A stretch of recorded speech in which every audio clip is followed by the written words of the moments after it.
Hey guys, let's talk about the Holdovers because this is a very unique Christmas movie. It's a comedy drama directed by Alexander Payne about a high school teacher and his students being stuck in a boarding school for Christmas because parents don't want to see their kids with bullshit excuses. It makes me think that parents who send their kids to boarding school don't like their kids in the first place.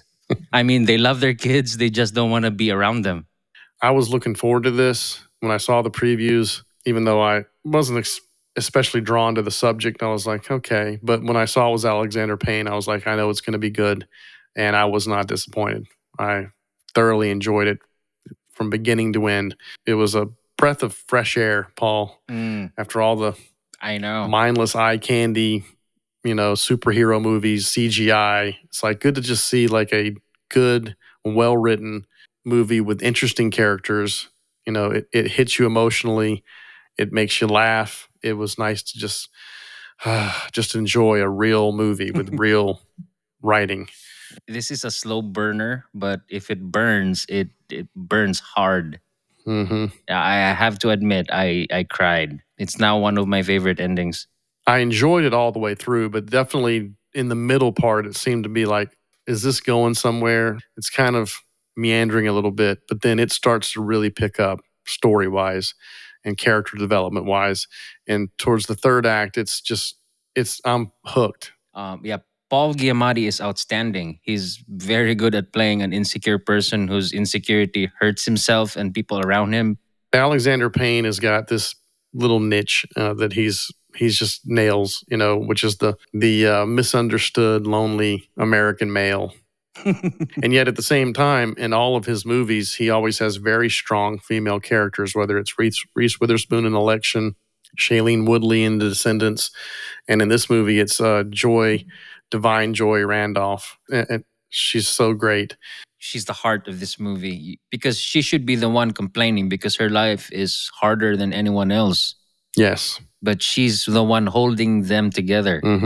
It makes sense because she's a mother and she lost her son. It's like an opportunity for her to be a mother again, for both of them. Yeah. The voice of reason, the voice of compassion, There's a scene that's in the trailer, so this is not a spoiler, where she looks at Paul Giamatti and she's like, you don't tell a kid who was left behind on Christmas that nobody wants him. What's the matter with you? And she's the funniest. This is the hallmark of Alexander Payne. You're not going to get any bad performances. Everybody in the movie is going to be good. They're all going to be interesting. Then this new guy, Dominic Sessa, his first movie, great performance.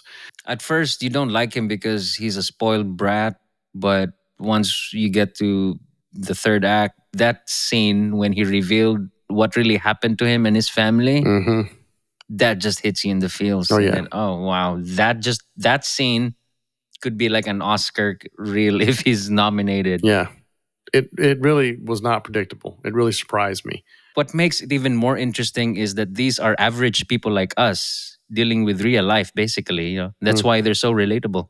You're rooting for them. You're seeing the flaws, you're seeing the vulnerabilities, and you're wanting what's best for them, and you're kind of rooting for them to make the right choice and to see things. And yeah, rate this movie from 1 to 10. I'm going to give this a 10. Oh, I wow. have two minor complaints, and they're not really complaints. It's just that there were a couple moments that I was like, that was predictable. But other than that, I loved everything. I loved the music. I loved all of the actors. I loved the story. It had this nostalgic, he was going for the 70s.